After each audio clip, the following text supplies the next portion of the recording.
الحمد لله نحمده ونستعينه ونستغفره ونعوذ بالله من شرور أنفسنا ومن سيئات أعمالنا من يهده الله فلا مضل له ومن يضلل فلا هادي له وأشهد أن لا إله إلا الله وحده لا شريك له وأشهد أن محمدا عبده ورسوله يا أيها الذين آمنوا اتقوا الله حق تقاته ولا تموتن إلا وأنتم مسلمون يا أيها الناس اتقوا ربكم الذي خلقكم من نفس واحدة وخلق منها زوجها وبث منهما رجالا كثيرا ونساء واتقوا الله الذي تساءلون به والأرحام إن الله كان عليكم رقيبا يا أيها الذين آمنوا اتقوا الله وقولوا قولا سديدا يصلح لكم أعمالكم ويغفر لكم ذنوبكم ومن يطع الله ورسوله فقد فاز فوزا عظيما أما بعد فإن خير الحديث كتاب الله وخير الهدي هدي محمد صلى الله عليه وسلم وشر الأمور محدثاتها وكل محدثة بدعة وكل بدعة ضلالة وكل ضلالة في النار أعوذ بالله من الشيطان الرجيم بسم الله الرحمن الرحيم يا أيها الذين آمنوا ادخلوا في السلم كافة ولا تتبعوا خطوات الشيطان إنه لكم عدو مبين. محترم حاضرین جمعہ، دینی و ملی بھائیوں، محترم بزرگوں، نوجوان ساتھیوں، قرآن کریم کے دوسرے پارے کی ایک آیت آپ کے سامنے پڑھی گئی. اس آیت میں اہل ایمان کو خطاب کیا گیا. یا ایھا الذین آمنو کہہ کر کے بات کو اسٹارٹ کیا گیا. یعنی اس آیت میں جو بات کہی گئی ہے وہ ہمارے اور آپ کے لیے ہے، مسلمانوں کے لیے ہے، اہل ایمان کے لیے. کیا کہا اللہ نے؟ یا ایھا الذین آمنوا ادخلوا فی السلم کافہ، اے ایمان والو تم اسلام کے اندر پورے کے پورے داخل ہو جاؤ. گویا اللہ تبارک و تعالیٰ یہ کہہ رہا ہے کہ صرف اسلام کا دعویٰ کرنا کافی نہیں ہے، صرف مسلمان خود کو ظاہر کرنا کافی نہیں ہے. اسلام وہ سمندر ہے جس میں آپ کو اترنا پڑے گا. کنارے کھڑے ہو کر کے تماشا دیکھنے کا نام اسلام نہیں. ادخلوا فی السلم کافہ، اے ایمان والو تم اسلام کے اندر پورے کے پورے داخل ہو جاؤ.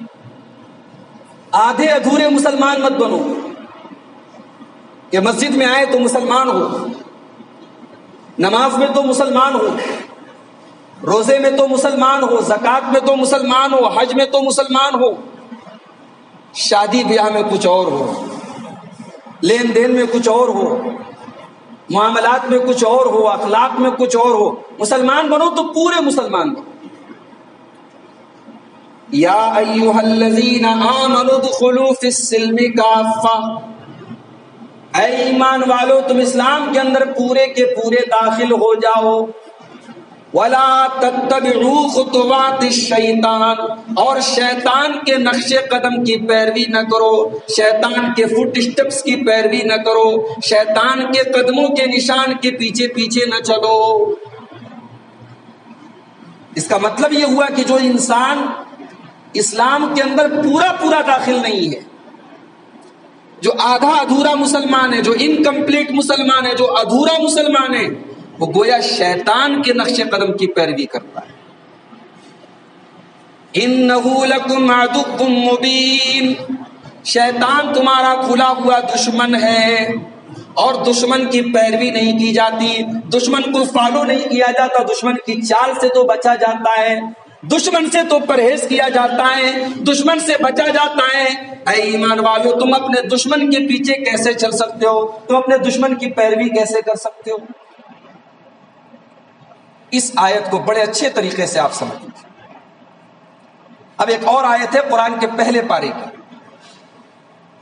اللہ تعالیٰ نے بنی اسرائیل کے بارے میں فرمایا، اَفَتُؤْمِنُونَ بِبَعْضِ الْكِتَابِ وَتَكْفُرُونَ بِبَعْضٍ، اے اہل کتاب، اے یہودیو، اے عیسائیو، تم اللہ کی کتاب کے بعض حصے پر ایمان رکھتے ہو اور بعض کا انکار کرتے ہو. جو تمہاری خواہشات کے مطابق جو چیزیں ہوتی ہیں، جن پر عمل کرنا آسان ہوتا ہے، ان کو تو تم اپنا لیتے ہو، اور جو چیزیں تمہاری خواہشات کے خلاف ہوتی ہیں، جو تمہاری اچھاؤں کے خلاف ہوتی ہیں، جن کے اوپر عمل کرنے میں تم کو پریشانیاں آتی، تم ان کو چھوڑ دیتے ہو.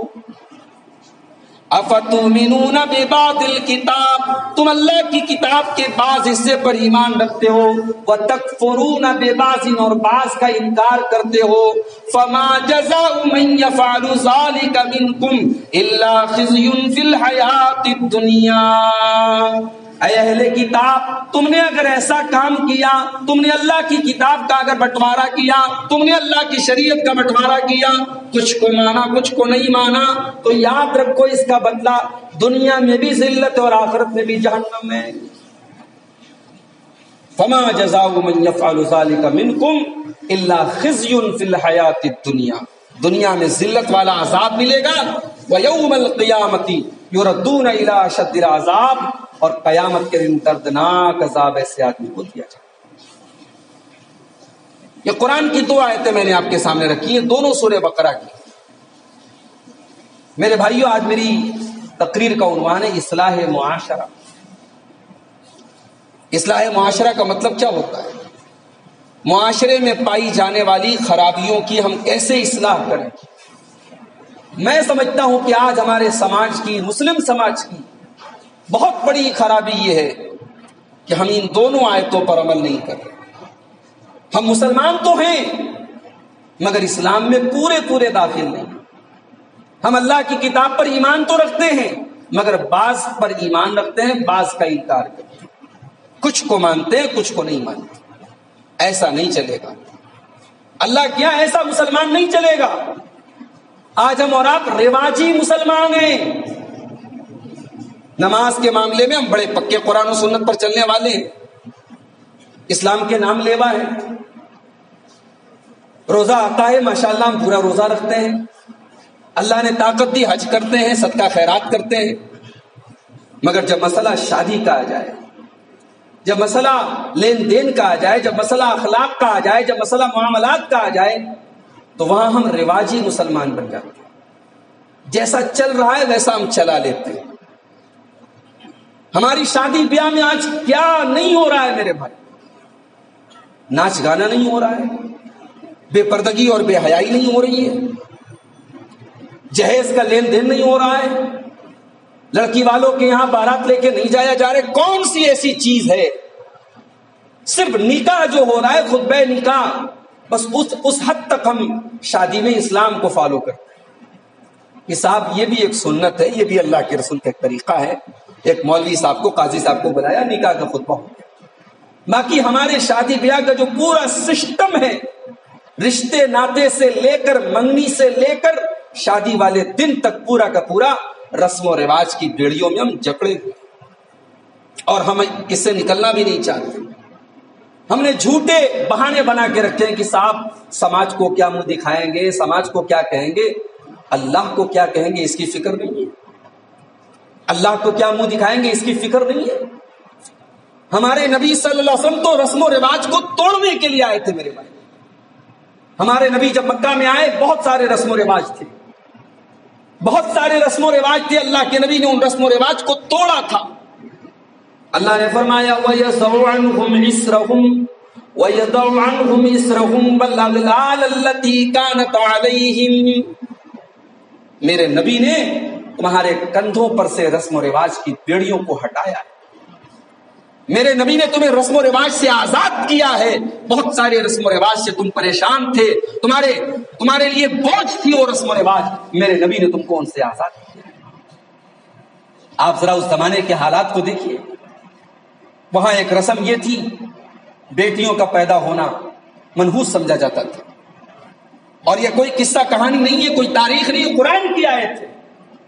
وہ بیٹی کو کیا ویلو دیتے تھے؟ قرآن کہتا ہے، قرآن کریم کے 14ویں پارے میں اللہ تعالیٰ فرماتا ہے وَإِذَا بُشِّرَ أَحَدُهُمْ بِالْأُنثَىٰ ظَلَّ وَجْهُهُ مُسْوَدًّا وَهُوَ كَظِيمٌ، جب ان کے گھر میں بیٹی کی بشارت سنائی جاتی ہے، جب ان کے گھر میں بیٹی پیدا ہوتی ہے تو بیٹی کے باپ کا چہرہ غصے کی وجہ سے کالا پڑ جاتا ہے، اپنے غم کو چھپانے کی وجہ سے کالا پڑ جاتا ہے۔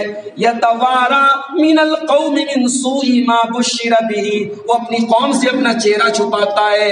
أَيُمْسِكُهُ عَلَىٰ هُونٍ أَمْ يَدُسُّهُ فِي التُّرَابِ، کہ کیا کرے، اگر اپنی بیٹی کو پالتا ہے تو سماج میں ذلیل ہونا پڑے گا، اور دوسرا راستہ یہ کہ بیٹی کو مٹی کے نیچے دفن کر دیا جائے، اس کو دفنا دیا جائے، اس کو زندہ دفن کر دیا جائے۔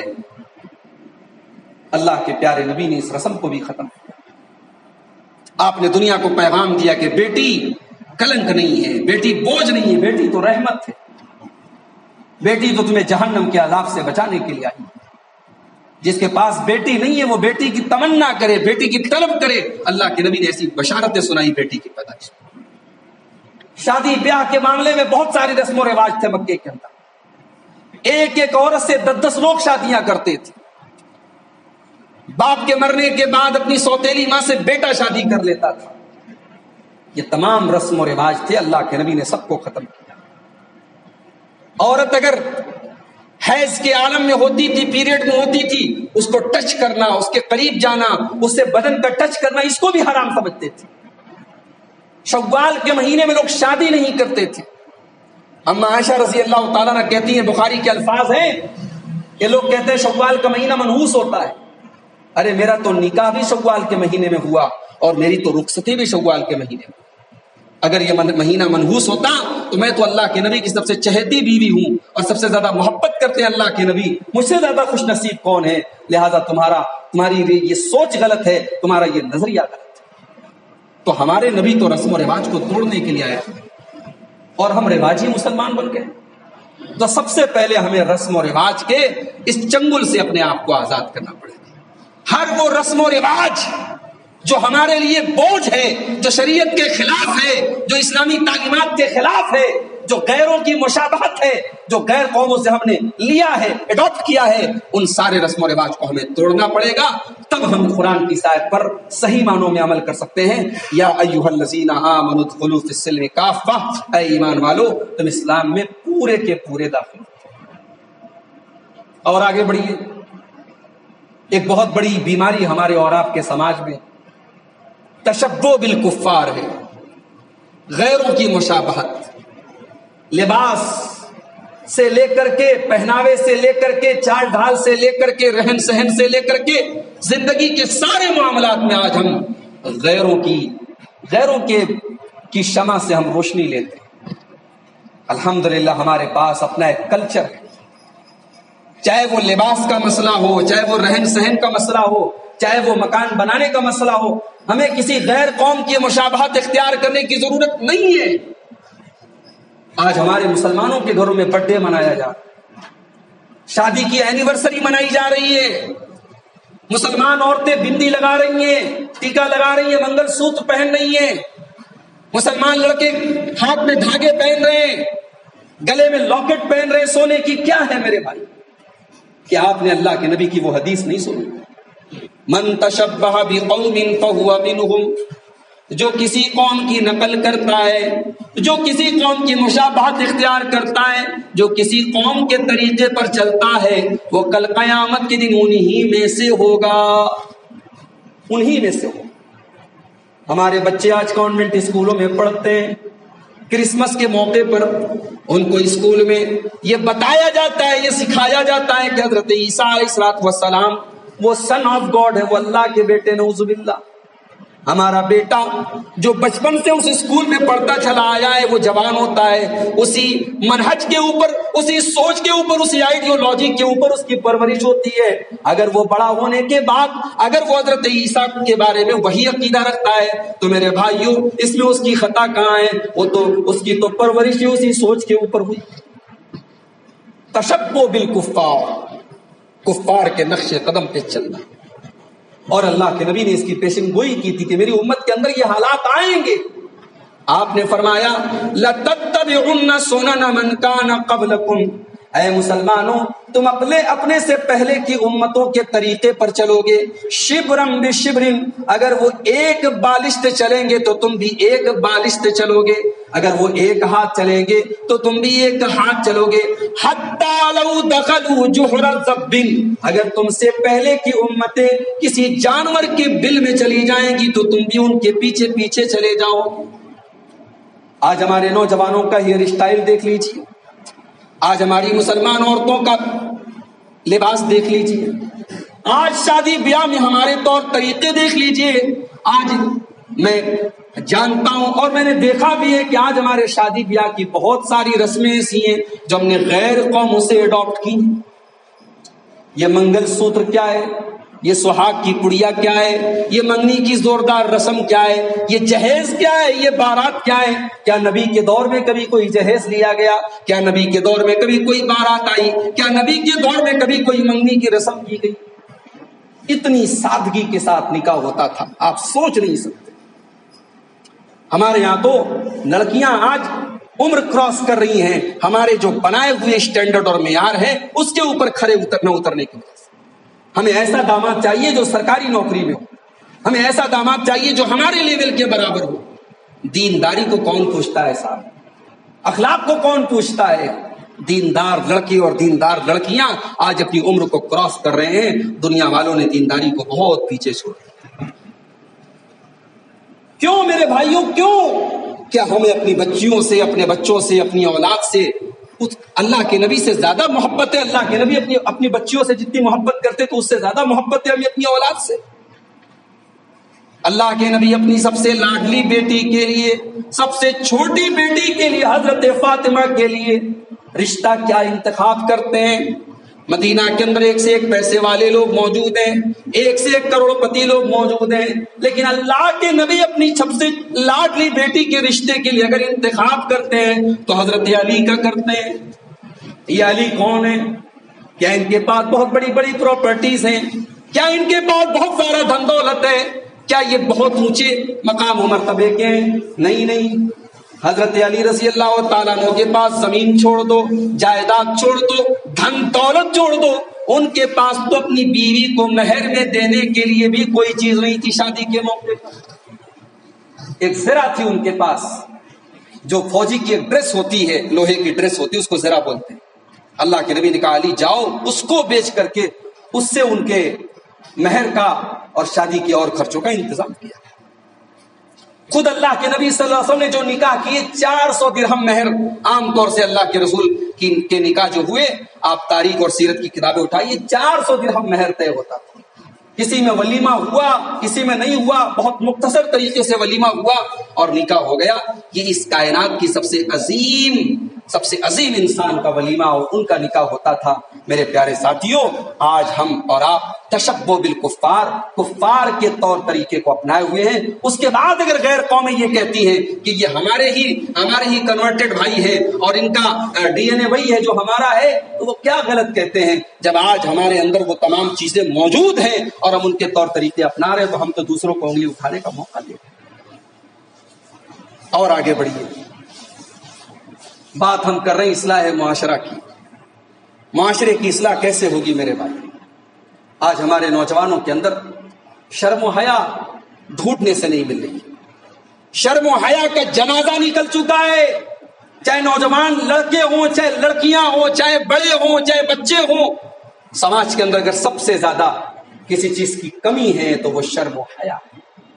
آج مسلم سماج بے حیائی کے اس دوراہے پر کھڑا ہے۔ جہاں سے شرم و حیا رخصت ہوتی چلی جا رہی ہے۔ اللہ کے پیارے نبی فرماتے ہیں ما کان الحیاء فی شیء الا زانہ، جس چیز کے اندر حیا ہوتی ہے، حیا اس چیز کو مزین کر دیتی ہے، سجا دیتی ہے، اٹریکٹیو بنا دیتی ہے۔ جس گھر کے اندر حیا آ جائے، جس لڑکے کے اندر حیا آ جائے، جس لڑکی کے اندر حیا آ جائے، جس پریوار کے اندر حیا اور غیرت ہو۔ میں نے کہیں ایک فیس بک کے اوپر ایک پوسٹ دیکھی تھی، بڑی اچھی پوسٹ تھی۔ لکھا تھا کہ مرد کی دینداری کا اندازہ اس کی غیرت سے ہوتا ہے۔ ایک مرد کتنا دیندار ہے اس کا اندازہ اس سے ہوتا ہے کہ وہ اپنی عورت کے متعلق، اپنے گھر کی عورتوں کے متعلق کتنا غیرت مند ہے۔ اور یہ پوسٹ جو آئی تھی فیس بک کے اوپر، اس پر ایک تصویر بنی تھی، کسی ریسٹورینٹ کا فوٹو تھا، اس میں کیبن بنا ہوا تھا اور غالباً شیشہ لگا تھا۔ اب ظاہر ہے اندر جو آدمی بیٹھ کے کھانا کھائے گا باہر سے نظر آئے گا۔ تو شوہر ایک طرف بیٹھا ہے، بیوی کو سامنے بٹھا کے اس نے رکھا ہے، اور جس سائڈ میں بیوی بیٹھی ہے اس سائڈ میں اس نے اپنے رومال سے دروازے کو کور کر لیا ہے تاکہ دور سے کوئی اس کی بیوی کو دیکھ نہ سکے۔ یہ ہوتی ہے غیرت، یہ ہوتی ہے حیا، جو آج ہمارے سماج سے رخصت ہو۔ جس نبی کا ہم کلمہ پڑھتے ہیں، جس نبی سے ہم دل و جان سے پیار کرتے ہیں، وہ نبی حیا والے تھے۔ اس نبی نے ہمیں حیا کی تعلیم دی ہے۔ حضرت ابو سعید خدری رضی اللہ تعالیٰ عنہ کہتے ہیں اللہ کے پیارے نبی صلی اللہ علیہ وسلم کان اشد حیاء من الازراء فی خدرها، اللہ کے نبی ایک کنواری لڑکی سے زیادہ شرم و حیا والے تھے۔ آج ہماری عورتوں کے اندر بھی آپ دیکھیں حیا نہیں، اور اس کی وجہ یہ ہے کہ بچپن سے لے کر جوانی تک، موبائل سے لے کر ٹی وی سیریل تک، یوٹیوب سے لے کر انٹرنیٹ تک، میڈیا سے لے کر سوشل میڈیا تک، ہر جگہ بے حیائی کا ایک ایسا زہر اور ایک ایسا انجیکشن ہماری نوجوان نسلوں کے ذہن میں ڈالا جا رہا ہے کہ ان کو پتہ ہی نہیں کہ یہ چیز غلط ہے، یہ چیز حیا کے خلاف۔ جانتے ہو حیا کس کو کہتے ہیں؟ قرآن کریم کا 20واں پارہ اٹھا، حضرت موسیٰ علیہ السلام کا واقعہ اللہ بیان کر رہا ہے۔ موسیٰ علیہ السلام مدین پہنچے، مدین میں لمبا سفر کر کے تھکے ہارے پہنچے، ایک پیڑ کے نیچے آرام کر رہے ہیں، اتنے میں دیکھا کہ ایک کنویں کے پاس لائن لگی ہے، مردوں کی لائن لگی ہے، اور 2 عورتیں اپنے بکروں کو، اپنے جانوروں کو لے کر کے کنارے کھڑی ہیں۔ حضرت موسیٰ گئے، پوچھا ما خطبکما، کیا بات ہے، سارے لوگ تو لائن میں لگے ہیں، تم دونوں لڑکیاں لائن سے الگ کیوں کھڑی ہو؟ تو دونوں لڑکیوں نے جواب دیا لا نسقی حتی یصدر الرعاء وابونا شیخ کبیر، کہا کہ ہم مردوں کی لائن میں لگ کر کے ہم اپنے جانوروں کو پانی نہیں پلا سکتے، ہم عورت ہیں، ہم مردوں کی لائن میں نہیں لگیں گے، ہم دھکم دھکا نہیں کریں گے مردوں کی لائن میں، جب یہ مردوں کی لائن ختم ہو جائے گی تب ہم اپنے جانوروں کو پانی پلائیں۔ وہ ابونا شیخ کبیر، اور ہمارے باپ بوڑھے ہو چکے ہیں، ہمیں اس لیے مجبوری میں یہ کام کرنا پڑ رہا ہے، ورنہ جانوروں کو پانی پلانا یہ ہمارا کام نہیں۔ حضرت موسیٰ علیہ السلام آگے بڑھے اور اس کنویں کا پانی ان کے جانوروں کو پلایا، دونوں لڑکیاں اپنے گھر چلی گئیں۔ موسیٰ علیہ السلام نے پلٹ کر کے یہ بھی نہیں کہا کہ ارے کم سے کم میرا شکریہ تو ادا کر دو، میں بھوکا پیاسا ہوں، کچھ کھلا دو، کچھ پلا دو، کچھ نہیں۔ دونوں عورتیں چلی گئیں۔ تھوڑی دیر کے بعد ان دونوں لڑکیوں میں سے ایک لڑکی آئی۔ اب وہ لڑکی کتنی خوبصورت ہے قرآن کریم میں نہیں بتایا گیا، وہ لڑکی کتنی اسمارٹ ہے، کتنی خوبصورت ہے قرآن کریم نے نقشہ نہیں کھینچا، لیکن وہ لڑکی جب چل کے آ رہی تھی اس کے چلنے کا انداز کیا تھا؟ اللہ کہتا ہے فَجَاءَتْهُ إِحْدَاهُمَا تَمْشِي عَلَى اسْتِحْيَاءٍ، ان دونوں لڑکیوں میں سے ایک لڑکی شرماتے ہوئے، حیا کے ساتھ، شرم کے ساتھ چلتے ہوئے موسیٰ علیہ السلام کے پاس آئی اور آ کر کے کہا کہ اے موسیٰ، میرے باپ آپ کو بلا رہے ہیں، آپ نے ہمارے جانوروں کو پانی پلایا ہے، ہمارے باپ آپ کو اجرت دینا چاہتے ہیں۔ تو یہاں اللہ تبارک و تعالیٰ نے اس لڑکی کی حیا کا ذکر کیا ہے۔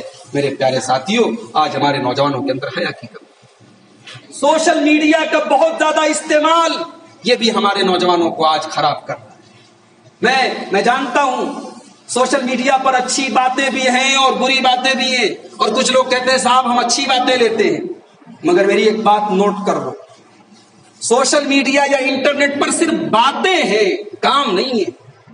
آج ہمارا نوجوان سوشل میڈیا پر بڑی بڑی باتیں کر رہا ہے، کام کچھ نہیں کر رہا ہے۔ کوئی مدرس ڈے منا رہا ہے، کوئی فادرس ڈے منا رہا ہے، گھر میں بیٹھی ماں سے کبھی ادب کے ساتھ بات نہیں کیا، اور مدرس ڈے پر یہ ماں کی فضیلتیں بیان کر رہا ہے۔ کبھی باپ سے تمیز سے بات نہیں کیا، باپ سے محبت کے دو بول نہیں بولے، اور انٹرنیٹ پر بیٹھ کر، فیس بک پر بیٹھ کر یہ باپ کے مقام پر لیکچر جھاڑ رہا ہے، یہ بھائی کے حقوق بیان کر رہا ہے۔ میرے بھائیوں، سوشل میڈیا پر صرف باتیں ہیں، عمل کا میدان یہ گراؤنڈ ہے، یہ دنیا ہے، یہ زمین ہے، سوشل میڈیا نہیں۔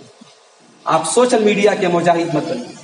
اگر انگریزوں کے دور میں یہ سوشل میڈیا ہوتا تو شاید انگریز کبھی ہندوستان چھوڑ کے نہ جاتے، کیونکہ سارے ہندوستانی سوشل میڈیا پر انگریزوں کو برا بھلا کہہ رہے ہوتے اور ہندوستان آزاد ہو چکا ہوتا۔ ہندوستان انگریزوں سے آزاد اس لیے ہوا کیونکہ لوگوں نے زمین پر محنت کی، حقیقت میں محنت کی۔ وہ لڑائی اخبار میں نہیں لڑی گئی، وہ لڑائی میڈیا میں نہیں لڑی گئی، وہ لڑائی آن گراؤنڈ لڑی گئی۔ تو میرے نوجوان ساتھیوں، سوشل میڈیا کے ایڈکٹ مت بنو، سوشل میڈیا کا نشہ اپنے اندر پیدا مت کرو۔ آج ہمارے نوجوانوں کو دیکھیں، کوئی ادھر پڑا ہے، کوئی ادھر پڑا ہے، رات کے 2 بجے تک فیس بک پر لگے ہیں، کوئی IPL کا سٹا لگا رہا ہے۔ رمضان کے مبارک مہینے میں تراویح چھوڑ کر ہمارے نوجوانوں نے IPL دیکھا ہے اور IPL کی سٹے بازی کی۔ اللہ رحم کرے۔ میرے بھائیوں، اس موبائل کو اپنی کمزوری مت بناؤ، اس سوشل میڈیا کو اپنی کمزوری مت بناؤ، اپنی جوانی کے ان قیمتی اوقات کو اللہ کو راضی کرنے میں گزارو۔ زندگی کے ایک ٹائم کا حساب دینا پڑے۔ اللہ کے پیارے نبی فرماتے ہیں، لا تزول قدم ابن آدم من عند ربه یوم القیامہ حتی یسأل عن 5۔ قیامت کے دن کوئی آدم کا بیٹا، کوئی انسان اپنی جگہ سے ہل نہیں سکتا جب تک 5 سوالوں کا جواب نہ دے دے، اور ان 5 سوالوں میں ایک سوال یہ ہوگا، ان عمرہ فیما افنا، کہ تو نے اپنی عمر کو، اپنی زندگی کو کہاں گزارا، اور ایک سوال یہ ہوگا وعن شبابہ فیما ابلا، تو نے اپنی جوانی کو کہاں گزارا۔